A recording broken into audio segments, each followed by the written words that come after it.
Welcome to Make It with Alice, your communications channel here. And today we're going to talk about telling your story. This has been coming up a lot in my teaching classes. It's like, how do I stand out? What is my story? Okay, the story is not your resume, that's part of the story. The story is not your biography, that's part of your story. The story is your pitch. When you go into a room and they say, "Hi, what's your name?" You don't say, "Alice, I'm a communications coach and an author." So what? People want to know really how you want to help them. So you go into the room and you say, "I'm Alice and I write fiction about the inner worlds of women and I help people discover their voice." Very different. That is part of my story. That is my story. That is what I do day in, day out. Telling your story is understanding what who you are, what you do. And who you are is something that changes over time as your story changes. Not so much change, you don't adapt one story, then the next story, then the next story. No, your story changes in the refinement sense, in the um, polishing, in the sharpening of the sword. I always in my writing talk about the inner worlds of women, intimacy, identity, womanhood, transformation. But that's what I am. I am a transformational mentor. I transform stories, I transform characters' identities. I help people in their journeys. It's always about identity and transformation and overcoming some sort of challenge. So I am a transformer, a transmuter of energy. That becomes part of my story. I'm a communicator. I'm somebody who translates the spiritual world with the material world. Somebody who um, brings people together, builds communities, and that's part of your story. And the most important part is like, what drives you? What how did it happen? A lot of people want to know that aha moment, that what got you into this position, what got you on this journey, because people want to start it too. They don't know how. They're trying to find the entry point and how to relate. So I always say, like, growing up in New York City, I was exposed to many different cultures and characters and interviewing people around the world and speaking on stage.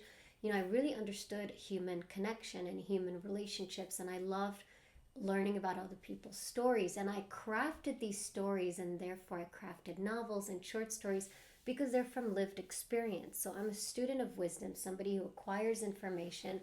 And that's part of my story, is just being Alice in Wonderland and following the clues and being a journalist. So everything revolves around your actions, your personality, and what you do. And um, people are inspired by your story. So, for example, when I went to the Middle East and I was a journalist, this was during the Syrian and Iraq wars.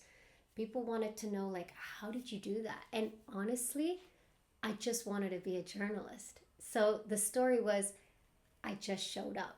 I had no plan. I quit my job. I went to the Middle East. I had a friend there who was an editor. How I found out that he was there, because I was in a nightclub and ran into a friend who told me that our friend was in Beirut, Lebanon. So people want to know these moments that define, that created the opportunity for you to make that decision. And when you tell your story, people understand who you are. So I'm somebody who is very serendipitous, follows synchronicities, follows a nonlinear path, and people are looking for that.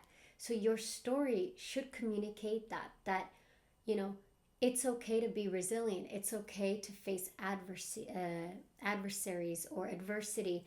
I'm hoping to pronounce that word right. It's okay to face the challenge. It's okay to take a risk, because the people that are talking to you want that. They just don't know how. How did you do it?